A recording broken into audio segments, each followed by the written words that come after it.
Bonjour à toutes et à tous, j'espère que vous allez bien. On se retrouve après de nombreuses semaines, voire quelques mois sans vidéo.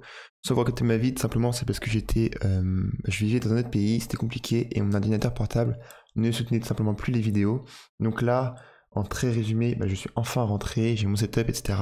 avec l'accès à un ordinateur qui permet de pouvoir enregistrer tous les jours sans que ce soit absolument un calvaire.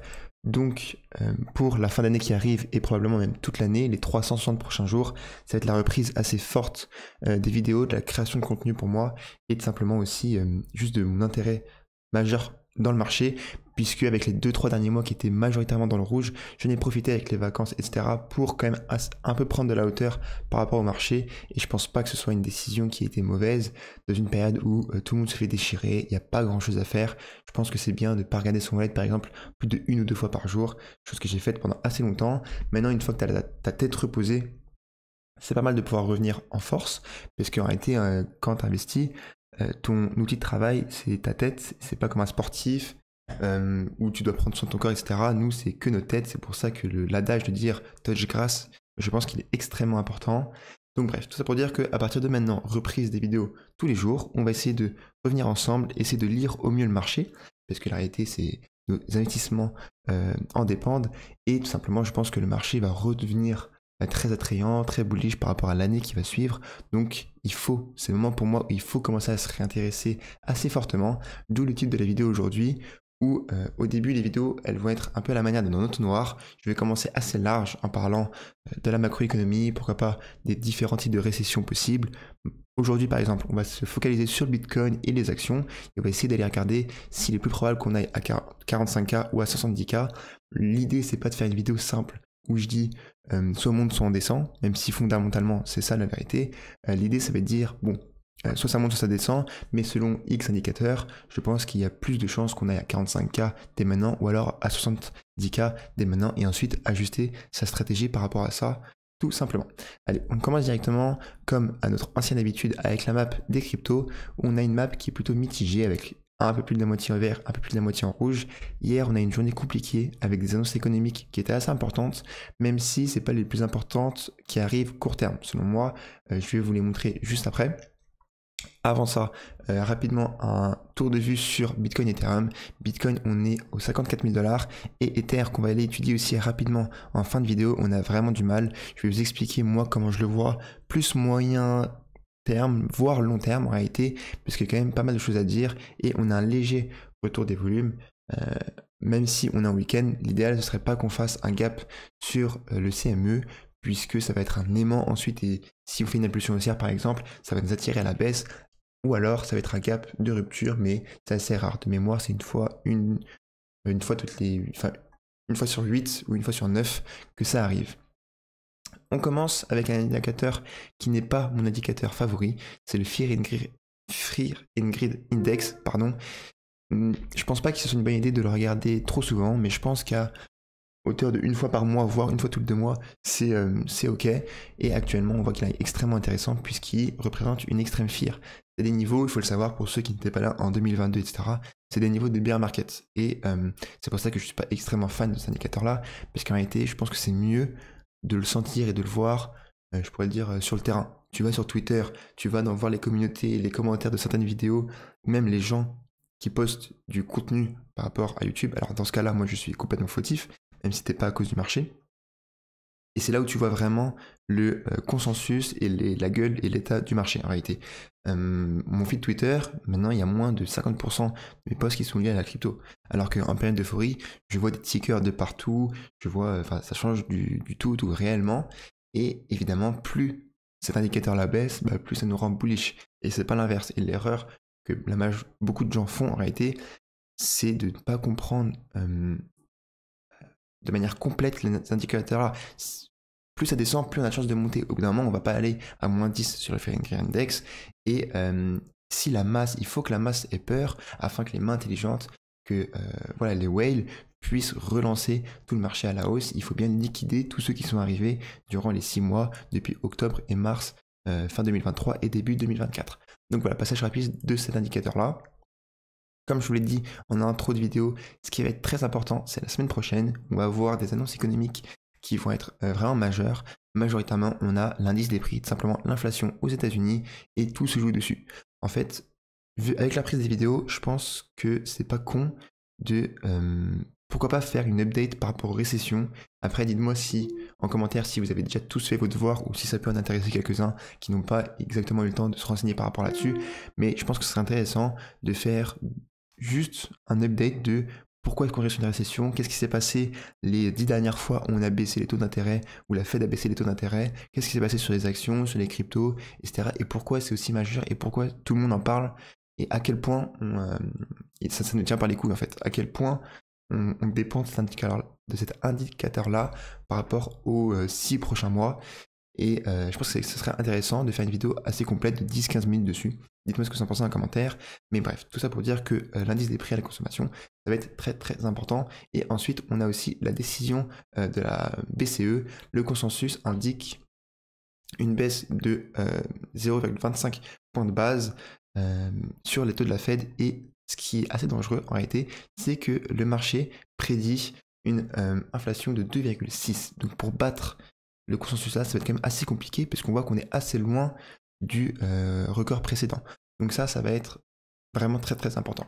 Ensuite, un indicateur qui est aussi intéressant de voir, c'est la Trueflation.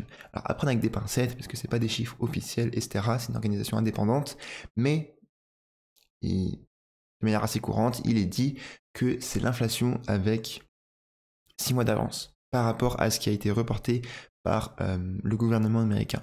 Donc en gros, ce que ça veut dire là, c'est que dans 6 mois, on aura une inflation annoncée par les US de entre 1 et 1,5%. Et en réalité, moi je le regarde aussi une fois tous les mois, voire les mois et demi, c'est plutôt vrai.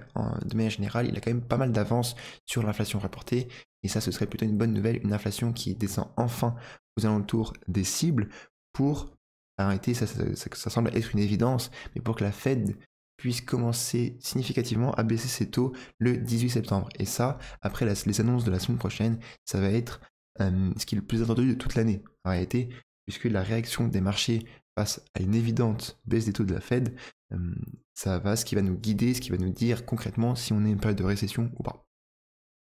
Ensuite, on passe sur quelques news qui sont elles aussi, comme je vous l'ai dit en intro, plutôt macroéconomiques. On a la Chine, la Banque centrale de la Chine. Chine, du coup, est-ce que j'ai quelque chose à vous dire quand j'y suis allé? Parce que j'ai été 6 mois à Pékin. Bah rien, je travaillais pas dans la Banque centrale, donc j'ai pas des infos d'insider, évidemment. Mais bref, la Banque centrale qui va arrêter ses achats d'or pour le 4e mois en août. En 2023, c'était les plus gros. Il me semble que c'était sur 360 jours glissants. Ou alors c'était uniquement en 2023. Mais bref, la Chine a accumulé énormément d'or. Pourquoi? Parce que c'est plus une intention politique qu'une intention monétaire, même si ça reste aussi intéressant. On voit que ça a été une excellente décision. L'or a excellemment bien performé depuis l'année 2024. La Chine, derrière sa motivation, c'est de s'émanciper du dollar américain. Et ça, on le voit avec tous les BRICS. On a plusieurs réunions de leur part. On a des communications qui disent qu'ils souhaitent relancer une monnaie basée sur l'or. C'est pour ça qu'ils en accumulent autant. Et voilà. Donc c'est plus politique qu'économique, même si économique, ça reste des excellentes décisions. On va étudier le graphique de l'or juste après, mais on va commencer à voir qu'il en surchauffe. C'est normal, c'est une réserve valeur. Et l'or augmente lorsqu'on est dans une situation d'instabilité, que ce soit politique, géopolitique ou économique. Et c'est on ne peut plus vrai durant l'année 2024. On a eu la géopolitique qui était catastrophique, l'économie mondiale qui est catastrophique avec la probable possible récession aux US, qui me semble estimée à 35% par plusieurs banques. Donc forcément l'or a extrêmement bien performé, mais au bout d'un moment les arbres ne montent pas au ciel. C'est vrai avec le Bitcoin, mais c'est aussi vrai avec l'or. Et on va voir les indicateurs techniques qui le montrent. Ensuite, ça c'est un article peut-être que je vais plus étudier dans la vidéo dédiée par rapport aux récessions. C'est à quel point Wall Street étudie et prédit les données des jobs data, plutôt que les données du travail américain, où beaucoup de choses reposent dessus, comme je vous l'ai déjà dit. Pourquoi? Parce que tout l'enjeu de la Fed, c'est un jeu d'équilibriste, où en fait, ça va être de manipuler les taux pour, je dirais numéro 1, gérer l'inflation. Ça, c'est le pire des cas. On ne veut pas rentrer dans une hyperinflation, on ne veut pas rentrer dans un cercle vicieux par rapport à l'inflation. Ça, c'est vraiment la mission numéro 1. Mais l'idéal, c'est de le faire tout en maintenant une croissance, on va dire, steady, stable, et les emplois américains, pareil. Il ne faut pas que ce soit pas qu'il y ait trop de sang, il faut que ce soit plutôt stable. Donc ça, c'est ce qu'on appelle un soft landing. Et dans cette vidéo-là, tout l'enjeu, ça va être de regarder quelle est la probabilité que la Fed ait réussi ce jeu d'équilibriste ou pas. Ensuite, un peu plus spécifique à notre pays, cette news de Pavel Durov et Telegram, je pense que vous l'avez vu, on l'a vu passer sur Twitter pendant toute une semaine entière. Durov et Telegram quitteront les marchés qui ne sont pas compatibles avec la liberté, donc évidemment c'est un énorme pic à la France, et je pense que les motivations derrière tout ce qui s'est passé en France, elles ont été clairement politiques, et je pense que c'est assez évident ma prise de position là-dessus, mais je suis évidemment contre son arrestation. Et selon moi, c'est pas parce qu'il y a des braqueurs de banque ou des, je sais pas moi, des dealers d'armes qui utilisent des voitures que moi, qui ai aussi une voiture, je dois la rendre et la donner à la police, par exemple. Tu vois. Je suis pour qu'on arrête les criminels ou les gens, les individualités qui sont derrière des actes comme ça mauvais, mais je suis pas pour qu'on contrôle ou qu'on arrête le moyen qui leur permet de faire ça.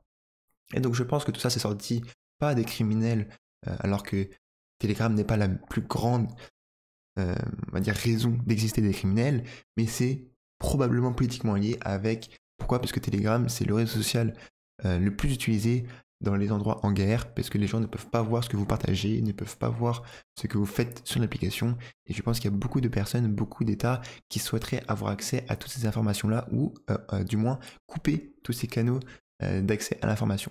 Bref. Ensuite on a un article par rapport à Donald Trump, qui veut faire des États-Unis le principal hub des crypto-monnaies. Ça aussi, c'est des infos qui sont extrêmement croustillantes et pertinentes lorsqu'on essaye de modéliser la suite de l'évolution du marché, parce que les élections US vont avoir un rôle absolument majeur, comme tous les 4 ans en fait, dans l'évolution du marché, et il est très lié à Elon Musk. Après, dans l'article, j'ai lu et je trouve qu'il, je sais pas, il y a un peu un hors-sujet, il mêle un petit peu Donald Trump et Elon Musk avec la gestion de l'État américain. Et ils font comme si c'était uniquement pour les cryptos, mais en fait, non, les cryptos, c'est une petite partie de leur alliance. La majorité de ce qu'ils veulent faire n'est pas lié à la crypto, donc faire tout un article dessus, je ne sais pas. Allez, on va passer à la deuxième partie de la vidéo avec les analyses graphiques. Et ça va être assez intéressant. On va passer les choses macro, c'est-à-dire l'or, le BTC, un petit peu de TH, la Bitcoin dominance et le S&P 500. Donc on voit que l'or a fait des performances excellentes depuis 2024. On est juste ici par rapport au point bas en février qui correspondait à peu près à nous, à notre point haut, évidemment. On a fait un plus 27% sur l'or, c'est absolument énormissime. Et on est en train de marquer une très jolie divergence baissière en weekly. Donc forcément, les divergences haussières ou baissières, lorsqu'elles sont sur des plus grandes time frames, leur probabilité d'exister et de se réaliser est plus grande. Donc généralement, à partir de weekly, on commence à se dire, ça commence à être du solide. Et tout simplement, si on regarde le RSI, les dernières fois qu'on était aussi haut, c'était à chaque fois des tops de marché. Après, là, on est à l'ATH, donc forcément, on est plus haut, mais on a quand même eu un joli rallye baissier sur l'or juste après ces points hauts. On voit à chaque fois, on a eu un coup de marteau sur le cours de l'or. Donc là, graphiquement, on a une divergence, on est en surachat sur le RSI, on a possiblement les gens qui vont s'accoutumer avec la situation géopolitique. En fait, l'humain s'habitue. Lorsque ça fait 6 mois, 1 an que ça se passe, tu t'habitues, tu move on et tu continues d'avancer. L'incertitude, l'instabilité, elle fait très peur lorsque c'est tout nouveau. Donc lorsque les gens ont le temps de s'habituer, etc., et ben, il y a moins d'instabilité géopolitique. Donc l'or, probablement, fondamentalement et techniquement, en tout cas pour moi, est plutôt baissier, on va dire, à court, voire moyen terme. Long terme, je sais pas. Évidemment, le scénario d'invalidation de ça, ce serait une guerre mondiale qui explose du jour au lendemain. Bon, ça, personne ne peut le prévoir malheureusement. Ensuite sur BTC. Alors, BTC extrêmement intéressant. On va commencer en daily, pourquoi pas, où on voit, comme tout le monde le voit, une épaule tête-épaule inversée. Si elle se valide, c'est une pattern qui est forcément bullish. Moi, ce que je vois, donc oui, il y a cette pattern-là, mais en réalité, cette pattern, elle transcrit juste une zone de demande qui est extrêmement forte. On voit qu'à chaque fois que le prix revient de cette zone-là, on se fait racheter de manière absolument massive. À chaque fois, durant les 2 derniers mois, lorsqu'on avait des gros événements baissiers, des gros crash, on va dire, avec le Japon, etc., on voit qu'on a fait des mèches absolument énormes. Donc ça représente des acheteurs qui sont très présents sur la zone des, on va dire, 50-52 000 $. Je pense, pour répondre au titre de la vidéo, que ça va être compliqué de passer cette zone-là. Même si on a une zone en weekly, il faut aussi de faire value cap juste en dessous, et c'est pour ça, c'est une des confluences de pourquoi beaucoup de gens parlent des 44 000 $, c'est on a une magnifique zone de fair value gap en weekly, idéalement à venir combler. Donc ça, c'est un indicateur qui est bearish pour nous. Mais moi, l'indicateur social, il est vraiment puissant, où je me dis, en fait, en réalité, tout le monde est bearish, les gars. Tout le monde est bearish, on a un sentiment de marché qui est catastrophique, qui est comparable à celle qu'on a eu en bear market. Et en réalité, rien que ça te suffit pour dire, ok, bah c'est plutôt bullish, quoi. Si tout le monde est bearish, si tout le monde s'attend à ça, bah à la fin, moi je vais plutôt aller à l'inverse de la masse, par exemple. Et mis à part cette fair value gap, graphiquement, moi je pense que cette zone de demande, elle est très puissante et elle va tenir. Dans le RSI en daily, on s'approche des 30, on s'approche de la survente, on voit que quand même, lorsqu'on y va, on réagit plutôt fort. Donc je pense qu'il va falloir faire beaucoup d'efforts pour aller franchir à la baisse les 54 $. Comme l'or, ce scénario d'invalidation, forcément c'est intrinsèquement inversement lié, ce serait une news macro qui serait catastrophique. Comme on l'a vu en début de vidéo, notamment les news par rapport à l'inflation, les news par rapport à la géopolitique. Donc mon scénario idéal, puisque évidemment il faut bien se mouiller et il faut bien dire ce que l'on pense et pas uniquement ça va monter ou ça descend. Moi je pense qu'on va stabiliser, on va dire, si on prend l'argent entre ici et ici, mais vu que c'est un peu large, plus aux alentours des... Voilà, vers là on est, un tout petit range par exemple, en attendant les news macro de la semaine prochaine, et ensuite, en fonction de s'ils sont bons ou pas, moi je pense qu'ils vont être bons, on va commencer à retravailler le haut du range. Parce que oui, on est en bas du range, ça commence à faire beaucoup de fois qu'on travaille un support. Certains disent que plus on travaille un support, plus il est évident, plus il est solide. Moi je suis dans l'équipe inverse, plus on travaille quelque chose, moins il est solide.